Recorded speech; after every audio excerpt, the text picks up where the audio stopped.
Good morning વિદ્યાર્થી મિત્રો આજે આપણે એક એવા ટોપિકનો અભ્યાસ કરવાનો છે કે જે આપણે એનસીઈઆરટી સિલેબસમાં નથી. આ ટોપિક કોમ્પિટિટિવ એક્ઝામની દ્રષ્ટિએ ખૂબ જ આઈએમપી છે. એના એમસીક્યુ એ કોમ્પિટિટિવ એક્ઝામમાં પૂછાય છે અને ખૂબ જ સરળ ટોપિક છે. પ્રેક્ટિકલી પણ તમે જોવા જાઓ તો આ ટોપિક જે છે ટ્રાન્ઝિસ્ટર એનો પ્રેક્ટિકલ છે એ આપણે આવે છે. તો એવો આપણો ટોપિક ટ્રાન્ઝિસ્ટર 14 ચેપ્ટર જ આપણે અભ્યાસ કરીએ છીએ એટલે સેમિકન્ડક્ટર વાળું ચેપ્ટર જ છે અને એની અંદર આપણે ટ્રાન્ઝિસ્ટરનો અભ્યાસ કરવાનો છે. મિત્રો ટ્રાન્ઝિસ્ટર એટલે એક પ્રકારની ઉર્જાનું બીજી પ્રકારની ઉર્જામાં ટ્રાન્ઝિસ્ટ કરે છે. ટ્રાન્ઝિસ્ટર એટલે રૂપાંતરણકારક એટલે કે એક પ્રકારની ઉર્જાનું બીજી પ્રકારની ઉર્જામાં રૂપાંતર કરતું એક એવું સાધન કે જેને આપણે શું કહીએ છીએ ટ્રાન્ઝિસ્ટર. આવો મિત્રો આપણે એનો સરસ મજાનો અભ્યાસ કરીએ. બહુ જ સરસ ટોપિક છે અને આમ તમે જોવા જાઓ તો મનગમતો ટોપિક છે. બધા ટોપિક ગમે જ છે મને, પણ આ ભણાવવામાં કંઈક મજા જ અલગ છે. ઓકે મિત્રો, તો આપણે ટ્રાન્ઝિસ્ટરનો અભ્યાસ કરીએ. ટ્રાન્ઝિસ્ટર એટલે શું? સૌથી પહેલા આપણને ખબર હોવી જોઈએ કે ટ્રાન્ઝિસ્ટરની રચનામાં કોણ મહત્વનો ભાગ ભજવે છે. તો ટ્રાન્ઝિસ્ટર એટલે બે પીએન જંક્શન વાળી રચના.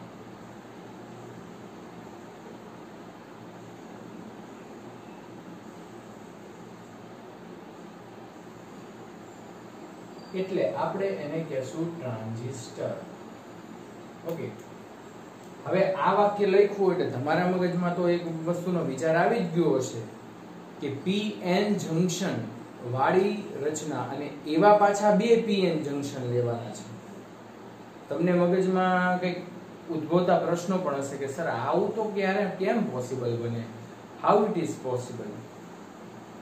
તો આકૃતિ અહીંયા દોરીશ એટલે તમને ખ્યાલ આવશે. ઓકે મિત્રો,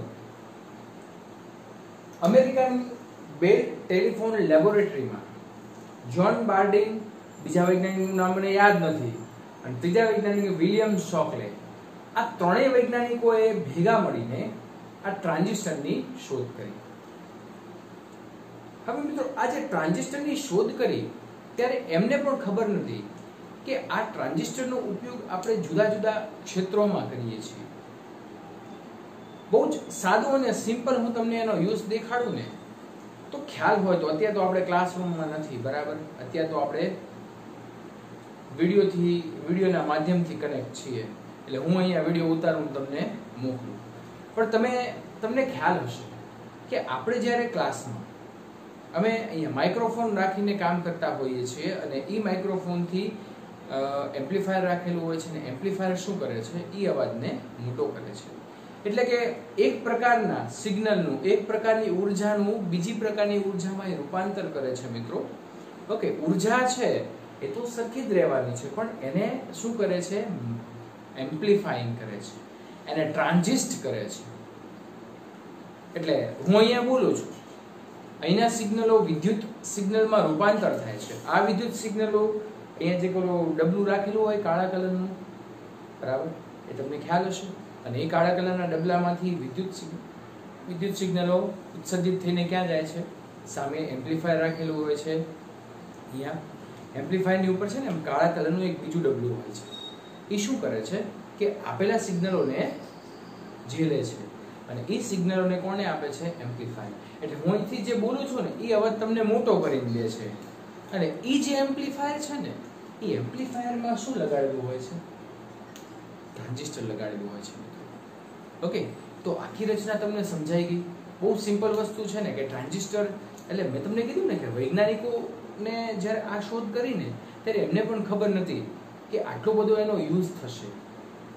એમ્પ્લીફાયર તરીકે એનો ઉપયોગ થાય છે, ઓસિલેટર તરીકે ઉપયોગ થાય છે. ઓસિલેટર એટલે હું તમને એમ કહું કે એક એલસી ઓસિલેટરનો આપણે અભ્યાસ આવશે સેમિકન્ડક્ટરમાં કે જે વિદ્યુત ચુંબકીય તરંગો ઉત્સર્જિત કરે છે.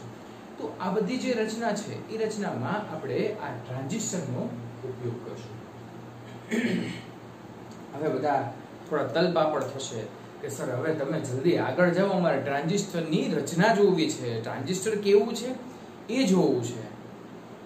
પણ જો તમારે જોવું હોય ને તો ગૂગલ અને યુટ્યુબમાં સર્ચ મારજો transistor, the figure of transistor, તો તમને એની રિયલ પ્રેક્ટિકલમાં જે યુઝ થાય છે રિયલ ફિગર તમારી સામે આવશે. અત્યારે હું તમને ભણાવીશ એમાં હું તમને એની જે કે થિયોરિટિકલી જે રચના છે ને એ ભણાવીશ, એની કાર્યવાહી ભણાવીશ. આખી જે રચના છે એ ટ્રાન્ઝિસ્ટરની રચના, ટ્રાન્ઝિસ્ટરની કાર્યવાહી અને એની લાક્ષણિકતાઓમાં વહેંચાયેલી છે મિત્રો. તો એ લાક્ષણિકતાઓ, એ કાર્યવાહીનો આપણે અભ્યાસ કરશું. અત્યારે આપણે રચનાનો અભ્યાસ કરશું.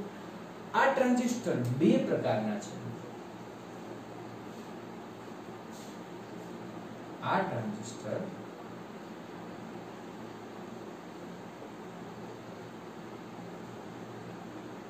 બે પ્રકારના છે. પહેલું જે ટ્રાન્ઝિસ્ટર છે એ NPN ટ્રાન્ઝિસ્ટર, અને બીજું ટ્રાન્ઝિસ્ટર છે મિત્રો એ PNP ટ્રાન્ઝિસ્ટર.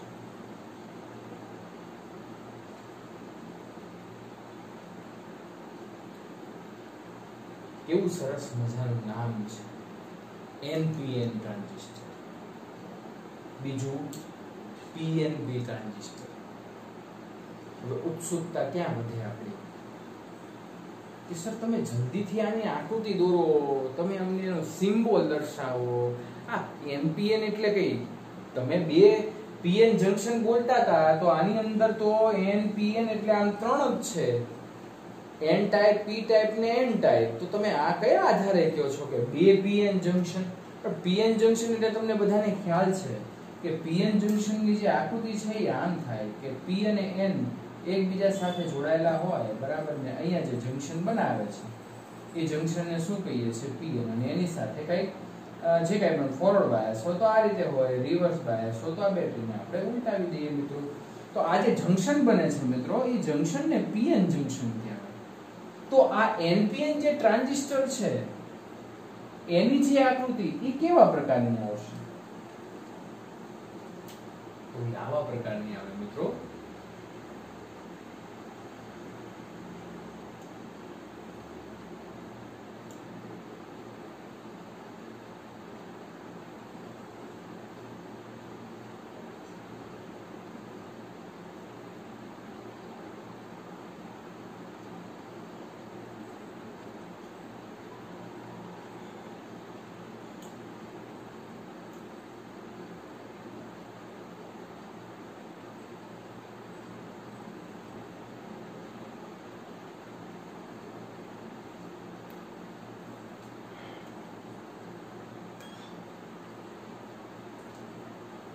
મિત્રો આપણે જે અભ્યાસ કરવાનો છે એ NPN ટ્રાન્ઝિસ્ટરનો અભ્યાસ કરવાનો છે. PNP હું આને કમ્પેર કરતો જઈશ, સમજાવતો જઈશ એટલે તમને વાંધો નહીં આવે. ઓકે, સૌથી વધારે જે વ્યવહારમાં વપરાય છે એ NPN ટ્રાન્ઝિસ્ટર છે. એટલે આપણે બહુ સિલેબસમાં નથી એટલે ચર્ચા PNP ની ઓછી કરશું. એટલે બહુ ટુ ધ પોઈન્ટ આપણો જવાનો વિચાર છે. ઓકે, એટલે આ NPN ટ્રાન્ઝિસ્ટરની રચના છે એ કંઈક આવી રીતે હોય. આ ખરેખર જે આકૃતિ છે ને મિત્રો એ આકૃતિ પ્રેક્ટિકલી નથી. આકૃતિ કંઈક અલગ છે. મેં તમને કીધું ને કે ગૂગલ અને યુટ્યુબ ઉપર તમે વિડીયો જોશો, એની ફિગર જોશો, તમે એમ કહેશો ને કે ફોટોઝ ઓફ ટ્રાન્ઝિસ્ટર. ટ્રાન્ઝિસ્ટર ઘણા બધા પ્રકારના હોય છે. ઓકે, તો એ ટ્રાન્ઝિસ્ટરનો ફોટો તમારી સામે આવશે. અને ખરેખર ટ્રાન્ઝિસ્ટર છે એ કદમાં ખૂબ જ નાના અને આમ કે ને હથેળીમાં રાખી શકાય ને એવા હોય. તમને બધાને ખબર છે કે હવે જે જમાનો છે મિત્રો એ જમાનો હવે કેવો છે? આમ બધી વસ્તુઓ કમ્પ્રેસ થઈ ગઈ. પેલા કોમ્પ્યુટર રૂમ જેવડા હતા, એમાં કઈ ખરાબી ઉદ્ભવે ને તો ટેકનિશિયન આવીને વાયરના ગૂંચડા હોય, ગૂંચડા ઉપરથી ચાલીને જાય અને ચાલીને જઈને પછી એને હરખું કરે. એક જગ્યાએ હાથ દે ત્યાં તેર તૂટે. એના જેવી પરિસ્થિતિ હતી મિત્રો. કારણ કે એનું પગ છે ને એ ઓલા છેડા આગળ આવ્યો ને આમ ઘસાય ને એટલે પાછો છેડો છે એ તૂટી જાય. એટલે કહેવાનો મારો મિનિંગ શું છે, હવે કમ્પ્રેસ થઈ ગયું છે. હવે આમ હથેળી ઉપર હોય ને એની કિંમત વધારે હોય, એની કિંમત વધારે હોય અને એનો ઉપયોગ એ વધારે હોય, એ ઉર્જા ઉત્પન્ન વધારે કરે, એ ઉર્જાનું રૂપાંતરણ વધારે કરે, આપણને કંઈક આઉટપુટ વધારે દે. જમાનો અત્યારે એનો જ છે કે ઇનપુટ ઓછું દો ને આઉટપુટ વધારે દો. તો તમે હોય હું તો બધાને ખબર પડે કે ઇનપુટ આપણે ઓછું દે ને આઉટપુટ વધારે દેવો. તમે મને 1000 રૂપિયા દઉં, સામે તમને 3000 દઉં તો કેટલા રાજી થઈ જાવ. તમે મને આમ છે ને એવી નજરથી જુઓ, માન ભરી નજરથી જુઓ. અત્યારે તો નથી જોતા. અત્યારે કોઈ પણ ટીચર હોય ને તો આમ બેઠા હોય ને તો આમ આખું કાઢે આપણી સામે. Okay, doesn't matter.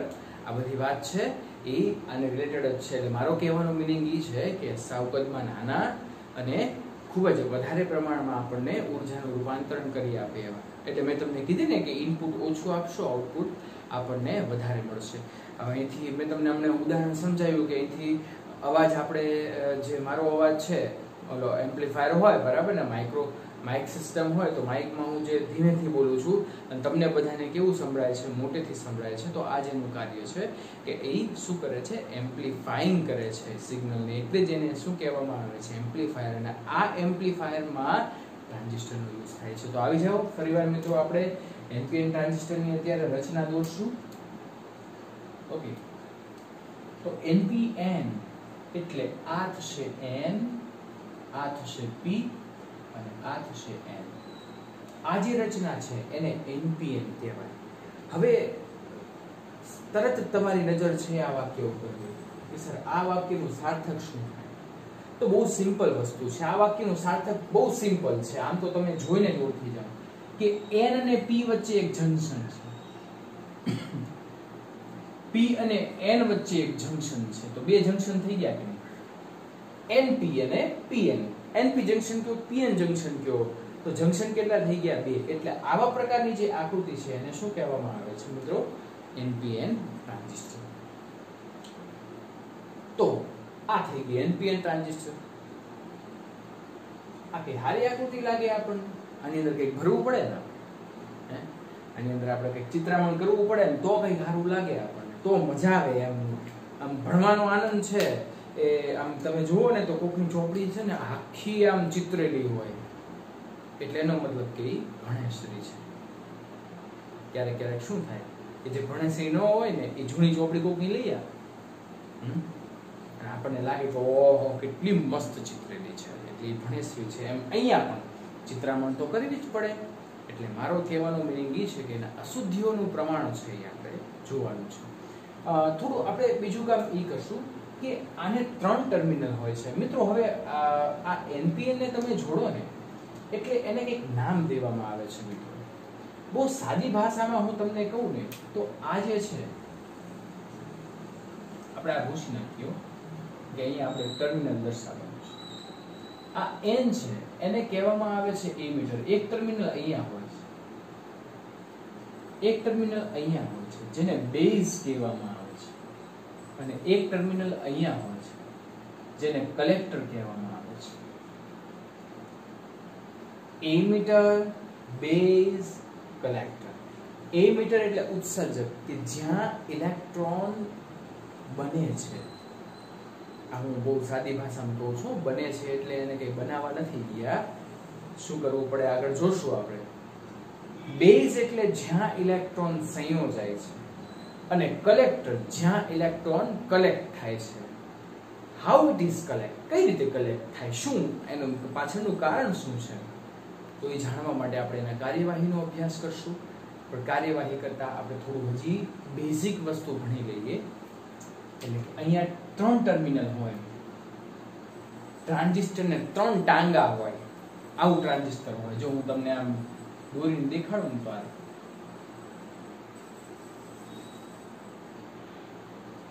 ત્રણ ટાંગા હોય. કેમ ઓળખવું ને એ એની સપોઝ કે બેઝ કોણ છે, એમીટર કોણ છે, કલેક્ટર કોણ છે, તો એ એની ઉપર છે ને એક સંજ્ઞાકિત આકૃતિ હોય કે આની વચ્ચે ટપકું હોય આની ઉપર ટપકું હોય તો એ બેઝ કહેવાય. ઇટ ડઝન્ટ મેટર, એ અત્યારે આપણે ભણવામાં નથી આવતું મિત્રો. તો આ ટ્રાન્ઝિસ્ટર આવું હોય બરાબર ને. આમ મેં તમને 2D આકૃતિ દેખાડી છે. 3D જોવી હોય તો Google અને YouTube ઉપર સર્ચ કરી દેવાનું. ઓકે મિત્રો, એમિટર છે એની અંદર અશુદ્ધનું પ્રમાણ મીડિયમ હોય છે, પણ કદ નાનું હોવાથી ઊભા રહેવાની જગ્યા નથી. આપણે પગ નો મૂકી શકાય એટલા બધા ઇલેક્ટ્રોન હોય. હવે થોડું માઇનોરિટી ચાર્જ કેરિયર દેખાડીએ, મેજોરિટી છે. અહીંયા પણ ઇલેક્ટ્રોન હોય.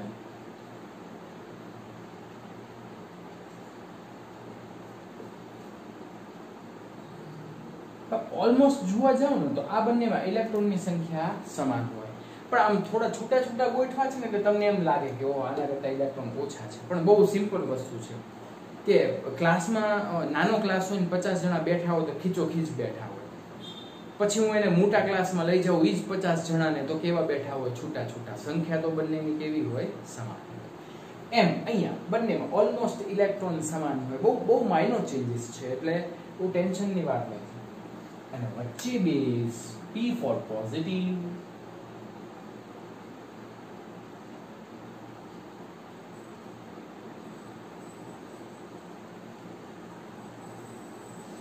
બરાબર. ઓકે મિત્રો, તો આ એક રચના છે.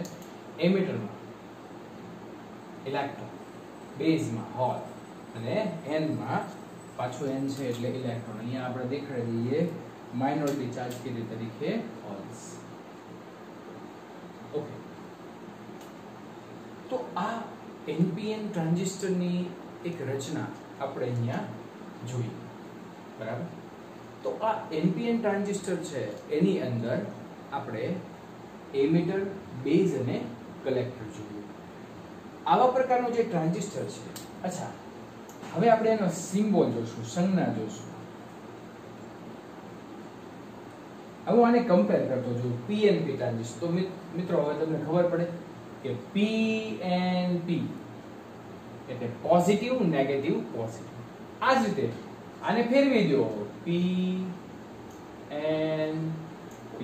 એટલે અહીંયા હોલ આવે, અહીંયા ઇલેક્ટ્રોન, અહીંયા હોલ આવે. બસ પૂરું થઈ ગયું. આ એની રચના થઈ ગઈ, બરાબર. કે તો આપણે અભ્યાસ નથી કરવાનો એટલે આપણે ખોટું દોરતા નથી. આપણે એની કોઈ જરૂર નથી આપણે. ઓકે, સંજ્ઞા આ તો થિયોરેટિકલી ભણવા માટે આપણે કામ કર્યું છે, પણ એની જે સંજ્ઞા છે એ સંજ્ઞા આ રીતે છે.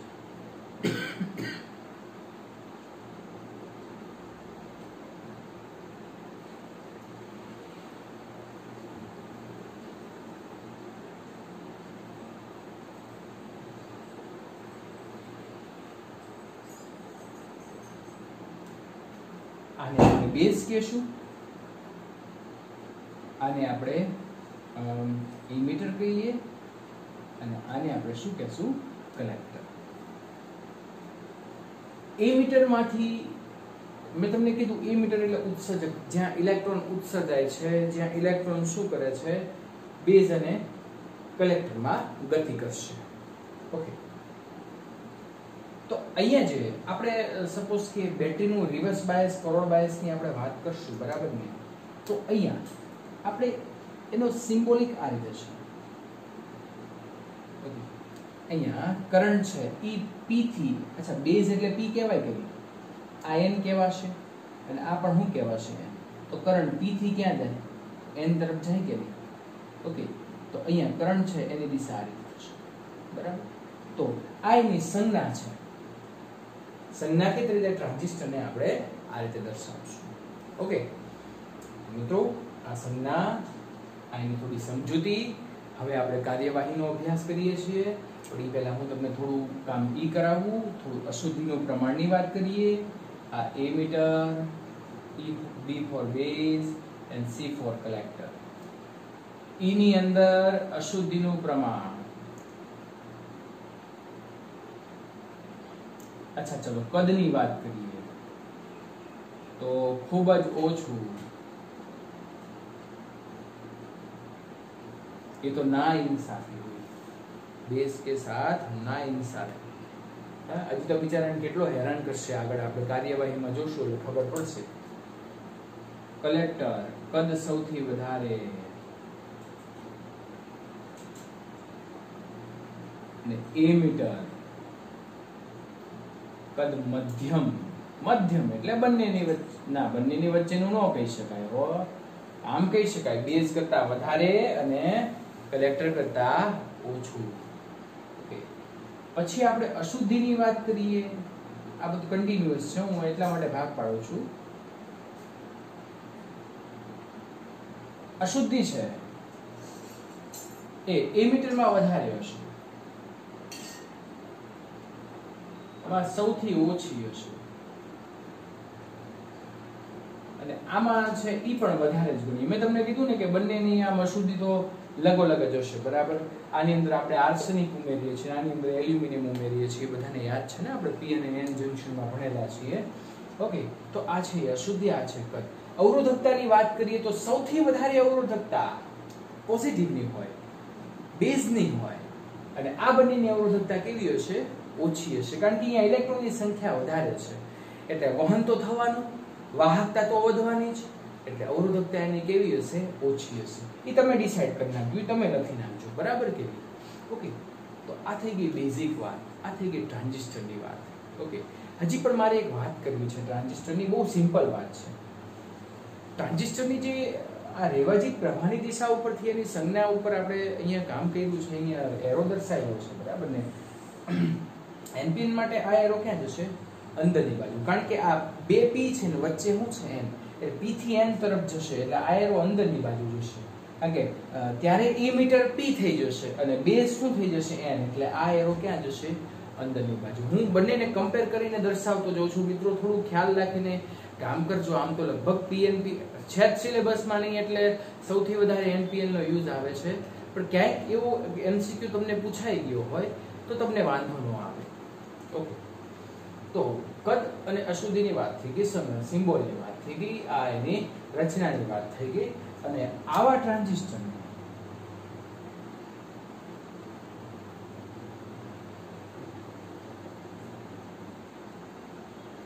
બીજેટી ટ્રાન્ઝિસ્ટર કહે છે.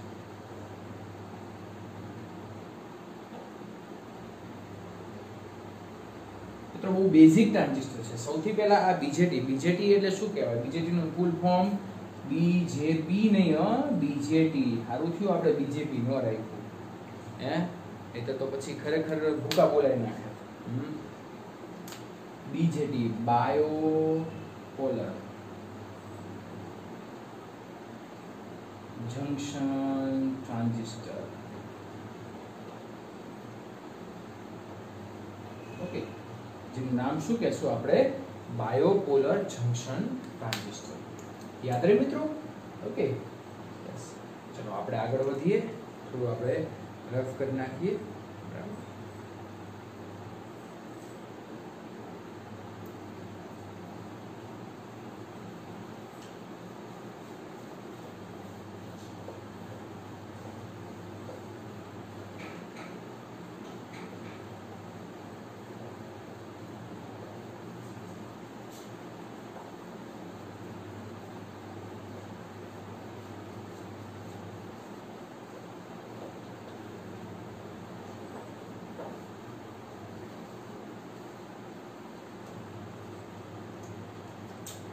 ચલો મિત્રો, હવે આપણે શું કરશું? કાર્યવાહી કરશું, ઇન્વેસ્ટિગેશન. ઇન્વેસ્ટિગેશન તો બધાને આમ શબ્દ સાંભળેલો છે, મોસ્ટ ઓફ પોલીસ માટે વપરાય, કે કોઈ ક્રાઇમ કોઈએ કર્યું હોય એનું ઇન્વેસ્ટિગેશન થાય. ઇન્વેસ્ટિગેશન એટલે એના જુદા જુદા પાસાઓ ચકાસવામાં આવે. એમ આપણે અહીંયા શું કરવાનું છે? ટ્રાન્ઝિસ્ટરના જુદા જુદા પાસા ચકાસવાના છે. ઓકે, ફરીવાર હું અહીંયા આકૃતિ દોરવાનું પસંદ કરીશ, કે આકૃતિ દોરવું મને પસંદ છે.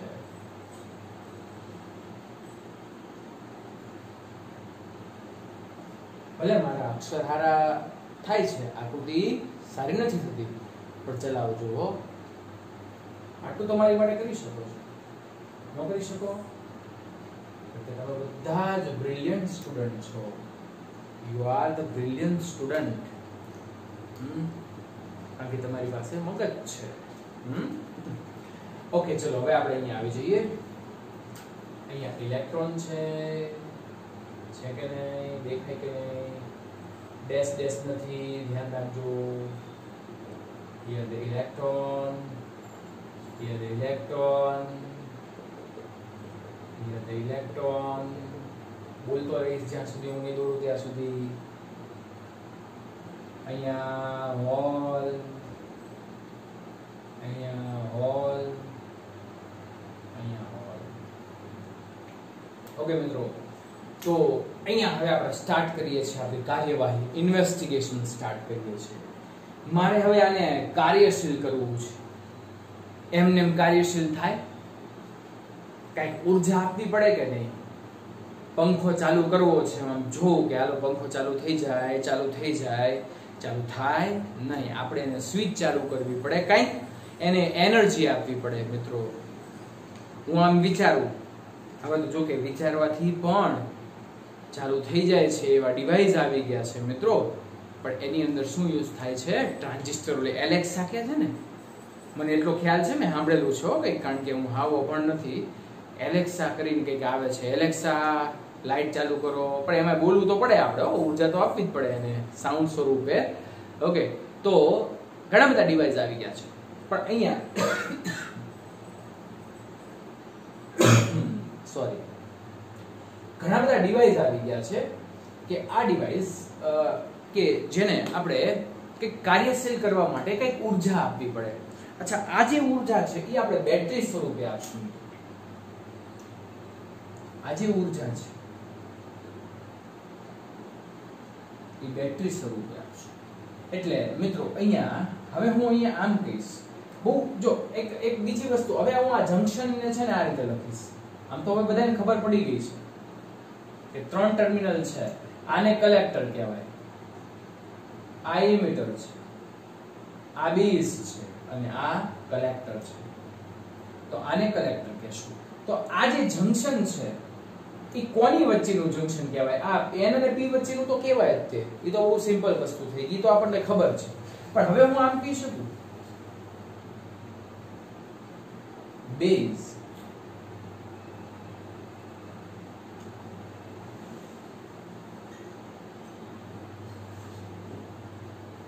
જંક્શન અથવા emitter base junction.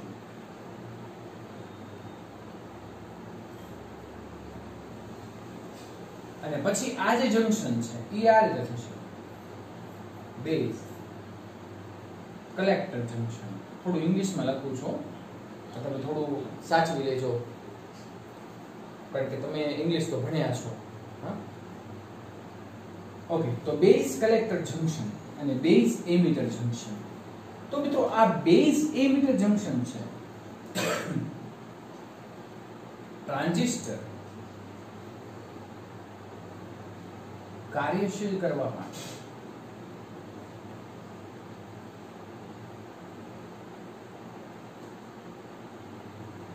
Base emitter ને હું આમ ટૂંકમાં બી કરીશ અને આને કહી દઈશ બીસી. બરાબર? તો BE ને FB, Facebook night. This is the forward bias.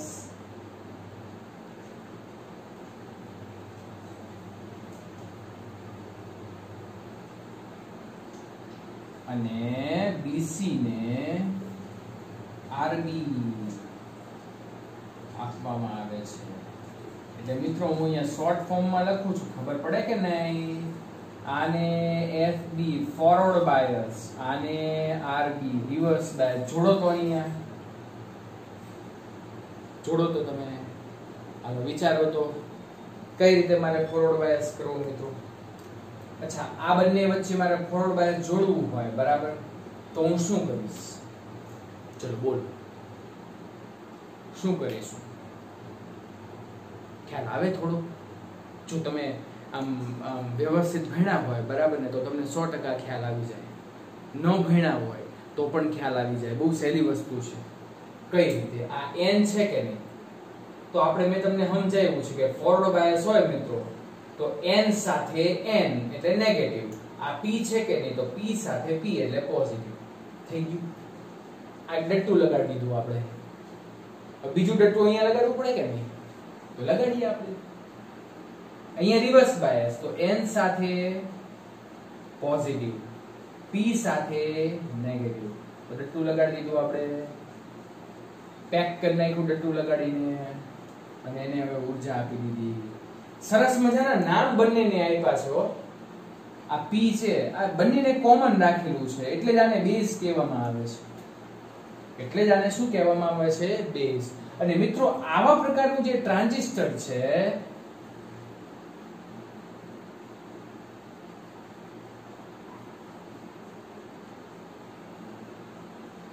Common base,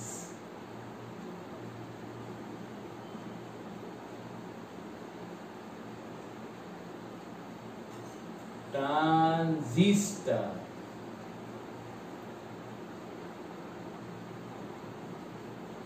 કેમ કોમન બેઝ?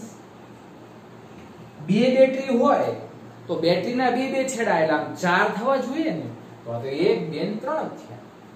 કારણ કે એક છેડા બેઝ ને આપવામાં, બંને છેડા બેઝ ને આપવામાં આવે છે. અત્યાચાર શરૂ થઈ ગયો. એક તો ઓલરેડી નાનું છે અને પાછું બીજું એનો અત્યાચાર શરૂ થઈ ગયો. હવે આ અત્યાચાર શરૂ થયો, હજી અત્યાચાર તો થવાના જ છે. હજી તો તમે જોવો આગળ આગળ શું થાય છે. તો આ જે અત્યાચાર શરૂ થઈ ગયો એનો પહેલો ભાગ, ઓકે, કોમન બેઝ ટ્રાન્ઝિસ્ટર. કારણ કે બેઝ ને છે ને કોમન રાખવામાં આવે છે, દૂધ પીતો રાખવામાં આવે છે. બે ટર્મિનલ અહીંયા જોડેલો છે, એટલે આવા પ્રકારના સર્કિટને, કારણ કે જો બે ટર્મિનલ જોડેલા છે એટલે એને કોમન વાયર આપેલો છે, એને B for base. Okay, CB connection, CB transistor કહીએ છીએ. સીબી, CE અને CC આવા ત્રણ પ્રકારના ટ્રાન્ઝિસ્ટર હોય: કોમન બેઝ, કોમન એમિટર અને કોમન કલેક્ટર. આપણે બે પ્રકારના જોશું, બરાબર ને? ત્રીજો પ્રકાર નહીં જોઈએ કારણ કે જરૂરી નથી. Okay, yes. તો અને ફોરવર્ડ બાયસ અને રિવર્સ બાયસ આપવામાં આવે છે. હવે આપણી કાર્યવાહી શરૂ થઈ ગયા. ફોરવર્ડ બાયસ ને કારણે અહીંયા માઈનસ થશે, અહીંયા પ્લસ થશે. આ બધા ઇલેક્ટ્રોન માઈનસ ને કારણે આમ.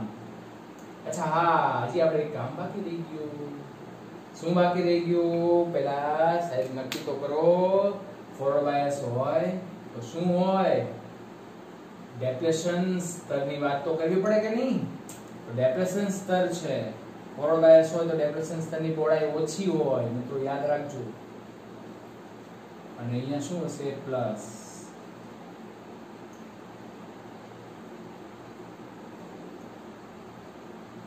અને અહીંયા માઈનસ. ડિફ્યુઝન ચાર્જીસ કહેવાય, બરાબર? વિદ્યુત ક્ષેત્ર રચાતું હશે, એ આપણને ખબર જ છે કે વિદ્યુત ક્ષેત્ર રચાય. અહીંયા રિવર્સ બાયસ છે તો આની ડેપ્લેશન સ્તરની પહોળાઈ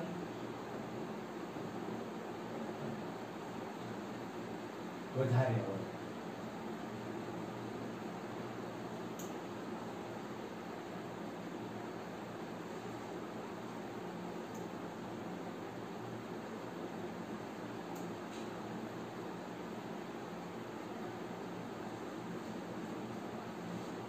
ત્રીજો અત્યાચાર બેઝ ઉપર. પહેલો અત્યાચાર શું? એક તો બિચારાની સાઈઝ જ નાની, કદ જ નાનું. બીજો અત્યાચાર કયો? એક તો બંનેને કોમન સીધા જ આપી દીધા છેડા બે. પકડ ભાઈ, તારા ભાગમાં બે છેડા. અને ત્રીજો અત્યાચાર કયો? એક તો બંનેના ડેપ્લેશન સ્તર ને કારણે એની સાઈઝ, કદ પાછી નાનું થઈ ગયું. એટલે આ તો હારું અઘરું થઈ ગયું આપણી માટે. આવું થવાય? આવ તો અત્યાચાર થઈ ગયો, બહુ મોટો અત્યાચાર થઈ ગયો, પણ કાંઈ વાંધો નહીં, હજી પણ અત્યાચાર બાકી છે મેરે દોસ્ત. ઓકે, આગળ જઈએ આપણે. તો કોમન બેઝ ટ્રાન્ઝિસ્ટર કહે છે. આગળ જઈએ તો આ ડેપ્લેશન સ્તરની આપણે વાત કરી નાખી. હવે આપણે ફોરવર્ડ બાયસ ને રિવર્સ બાયસ પ્રમાણે કામ કરીએ. તો મેં તમને કીધું એ રીતે કે અહીંયા માઈનસ હોવાને કારણે બધા ઇલેક્ટ્રોન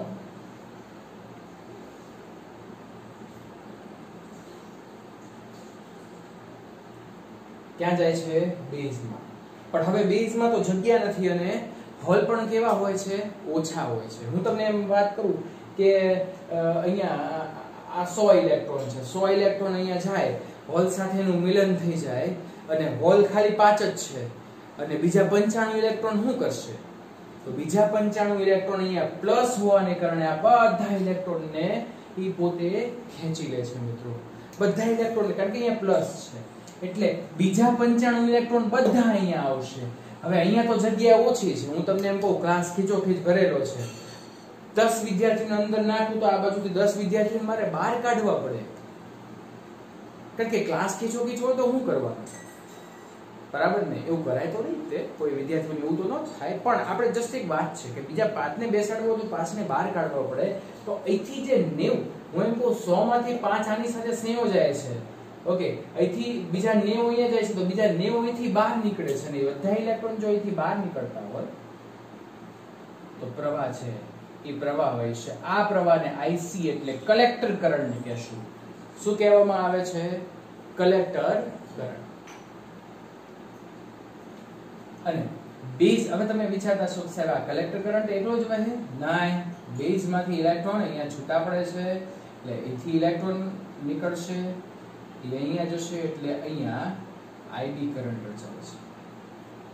અને આ બધા અહીંથી જે ઇલેક્ટ્રોન આવ્યા છે એ બધા અહીંયા જશે, અહીંથી કરંટ IE રચાય છે. અને મિત્રો આ તમે વિચારતા છો કે 100 ઇલેક્ટ્રોન અહીંયાથી નીકળી ગયા એટલે હવે એમીટર ખાલી થઈ જશે? નહીં, આપણે બેટરી એટલે જ રાખી છે કે અહીંથી જે ઇલેક્ટ્રોન આવે છે એ ઇલેક્ટ્રોન પાછા કોને મળે છે? એમીટરને મળે છે. એટલે એમીટરમાં ઇલેક્ટ્રોનની અછત ક્યારેય સર્જાશે નહીં. આ પ્રક્રિયા છે એ, અને આપણે જ્યારે ફોરવર્ડ બાયસ અને રિવર્સ બાયસ આપશું ત્યારે ચાલુ જ રહેશે. ઓકે મિત્રો, તો અહીંયા IE કરંટ રહે છે, અને આકૃતિ પરથી IE is equal to IB plus IC.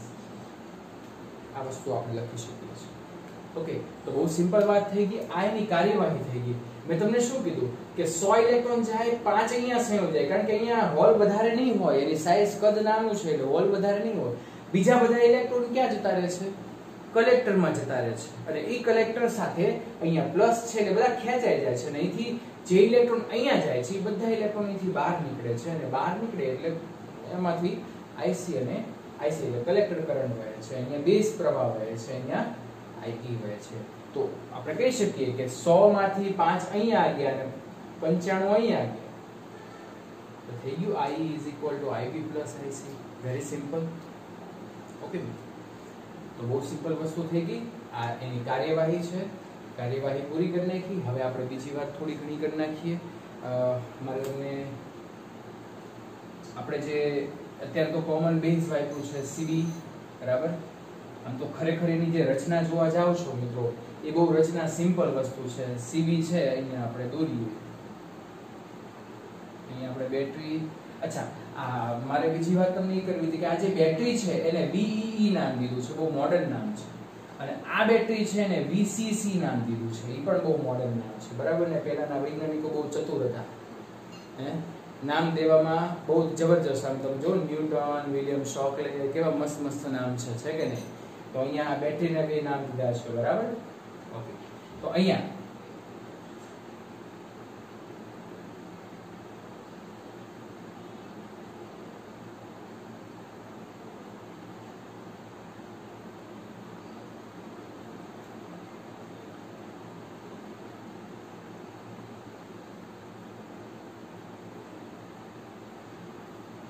જો આ કોમન બેઝ એટલે આ વચ્ચેનો છેડો, આ બેઝ છે, આ એમીટર છે, અને આ કલેક્ટર છે. તો જે છેડો કોમન રાખવામાં આવે એને કોમન બેઝ કહેવામાં આવે છે. એક અવરોધ એટલા માટે છે કે અહીંયા પ્રવાહનું નિયંત્રણ કરવું છે આપણે, બરાબર ને? આ પોઝિટિવ, સોરી, આપણે એમીટર નેગેટિવ છે, બરાબર ને? આપણે NPN ટ્રાન્ઝિસ્ટરની વાત કરીએ છીએ, તો અહીંયા એમીટર નેગેટિવ પોઝિટિવ આમ થશે, બરાબર ને? અહીંયા પણ આ N છે, N સાથે પોઝિટિવ અહીંયા આપણે ફેરવવું પડશે, પોઝિટિવ, બરાબર કે નહીં? કારણ કે આ N છે, આ N છે, તો આ રિવર્સ બાયસ છે, આ ફોરવર્ડ બાયસ છે, આને RL કહેવાય. અહીંથી ઇનપુટ આપવામાં આવે છે, આ ટ્રાન્ઝિસ્ટર કંઈક કાર્ય કરે છે, અને અહીંયા આપણને આઉટપુટ મળે છે. હવે એ જ વસ્તુ હું CE માટે દોરું તો થોડું એડજસ્ટમેન્ટ કરજો મિત્રો, જગ્યા ઓછી છે. આ જ વસ્તુ પણ ફેરફાર શું એ તમને કહી દઉં.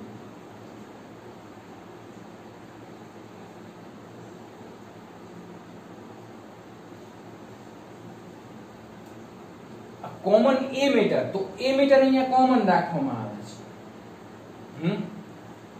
આને આપણે બેઝ કહીશું અને આને આપણે કલેક્ટર કહીશું. તો અહીંથી પ્રવાહ આમ વહેશે, બરાબર, કે P to N પ્રવાહ વહેતો હોય ને એટલે અહીંયા પ્રવાહ આમ વહેશે. તો આ થઈ ગયું કોમન એ મીટર. ઓકે મિત્રો, આને આપણે આને RE કહેશું, સોરી RE. આને B છે ને તો આને RB કહેશું અને આને RL કહેશું. આ તો RL જ થશે, બરાબર ને. લોડ રેઝિસ્ટન્સ આ VE બેટરી છે અને આ VCC બેટરી છે. સોરી, આને VBB કહેશું કારણ કે હવે એક સેકન્ડ, ઓકે ઓકે, E છે ને એટલે અહીંયા VEE, ઓકે, અહીંયા B છે તો VBB અને આ શું થશે VCC. ઓકે મિત્રો, યસ. તો આ થઈ ગઈ કોમન બેઝ અને આ થઈ ગયું કોમન એ મીટર. આગળ જે હવે આપણે અભ્યાસ કરશું એ કોમન એ મીટર હવે આવશે. કોમન એ મીટર હોય તો કોમન એ મીટર માટે આપણે આ જ કામ કરવાનું છે, બસ ખાલી ફરક એટલો છે. આમ તો મેં તમને કીધું ને કે આ પ્રકારની આકૃતિ છે એ કોમન એ મીટર માટે પણ દોરી શકાય છે, બહુ એમાં કઈ અઘરી વાત નથી. પણ હવે સિમ્બોલિક આ રીતે થાય છે, સિમ્બોલિક પ્રમાણે આપણે આગળ વધવાનું રાખશું. ઓકે, હવે નાની અમથી છેલ્લે આપણે વાત કરી જઈએ, બસ ખાલી 5 મિનિટનું કામ બાકી છે. થોડું કામ કરી નાખીએ આપણે, કારણ કે એ કામ કરવાથી આપણને થોડો કન્સેપ્ટ ક્લિયર થશે.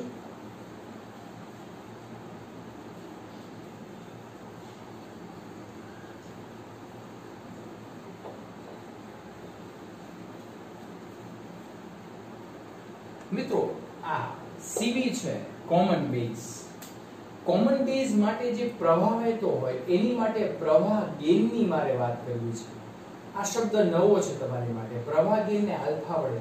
હવે અહીંયા છે ઈ આઉટપુટ પ્રવાહ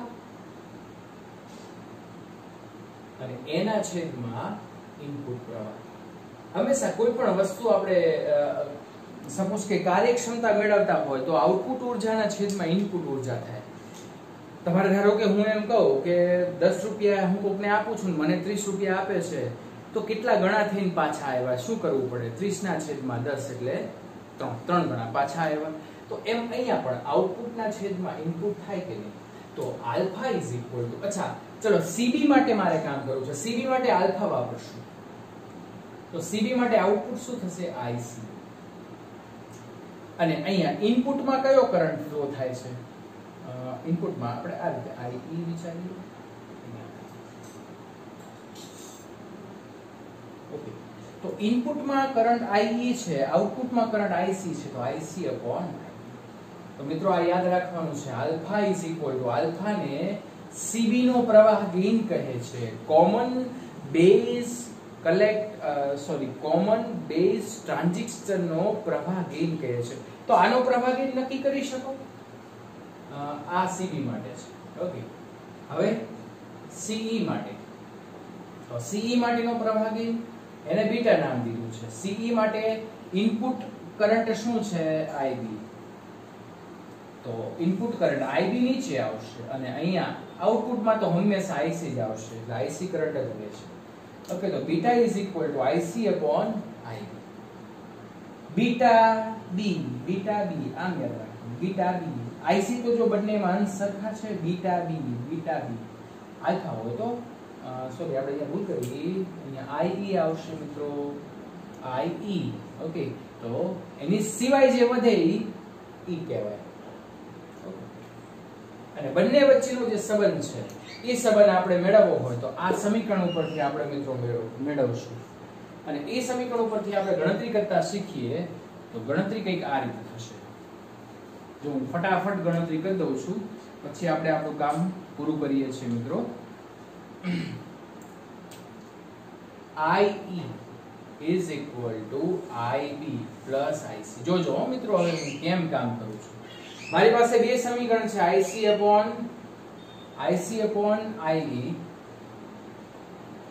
તો અહીંયા IC બધાને ડિવાઈડ હું IC કરી નાખું છું, અહીંયા પણ શું કરી નાખું? IC.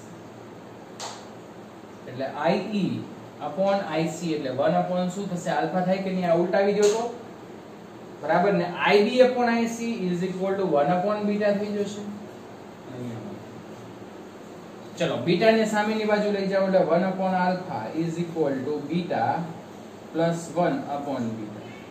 alpha is equal to beta upon beta plus 1 આ સૂત્ર થઈ. અને તમારે આલ્ફા ના સ્વરૂપમાં મેળવવું હોય ને બીટા ને કર્તા તરીકે બનાવવો હોય તો થોડુંક ગણતરી અહીંયા આપણે કરી નાખીએ સાઈડમાં. જો આને સામેની બાજુ ગુણો એટલે આલ્ફા બીટા પ્લસ શું થશે alpha is equal to beta. Beta ને સામેની બાજુ આવવા દો તો alpha beta minus beta is equal two minus alpha. આને આ બાજુ લાવી દીધું, આને આ બાજુ લાવી દીધું. જો આ માઈનસ હટાવવું હોય તો આને ઉલટાવી દઈએ. ચલો આપણે આ એમને એમ રાખવું, આને સામેની બાજુ લઈ જવું એટલે બીટા માઈનસ આલ્ફા ઇન્ટુ તો બીટા ને કોમન કાઢી દો તો 1 minus alpha is equal to alpha. તો બીટા ઇઝ ઇક્વલ ટુ સૂત્ર તૈયાર થઈ ગયું આલ્ફા અપોન 1 માઈનસ. બરાબર. અહીંયા મિત્રો યાદ રાખવાનું છે આ CB પ્રવાહ ગેઇન અને CE પ્રવાહ ગેઇન વચ્ચેનો સંબંધ છે. Beta is equal to alpha 1 minus alpha અને alpha is equal to beta upon beta plus 1. Okay મિત્રો, યસ. તો ટ્રાન્ઝિસ્ટર માટે આજે આપણે આટલું રાખશું. નેક્સ્ટ ટાઈમ આપણે એનો વધારે અભ્યાસ કરવાનો છે. CE ટ્રાન્ઝિસ્ટર માટે એની ઇનપુટ અને આઉટપુટ લાક્ષણિકતાના ગ્રાફનો અભ્યાસ કરશું. PN જંકશન છે એટલે એનો ગ્રાફ આપણે જોઈ ગયા છીએ. ત્યાર પછી ટ્રાન્ઝિસ્ટરનો એમ્પ્લીફાયર તરીકે ઉપયોગ કઈ રીતે થાય છે એ પણ આપણે મેળવશું. ઓકે, તો નેક્સ્ટ ટાઈમ આપણે આગળ વધશું. ઓકે મિત્રો, ટેક કેર. લાઈક, શેર અને સબસ્ક્રાઇબ કરવાનું ભૂલાય નહીં. Thank you very much. આવતીકાલે આપણે મળશું.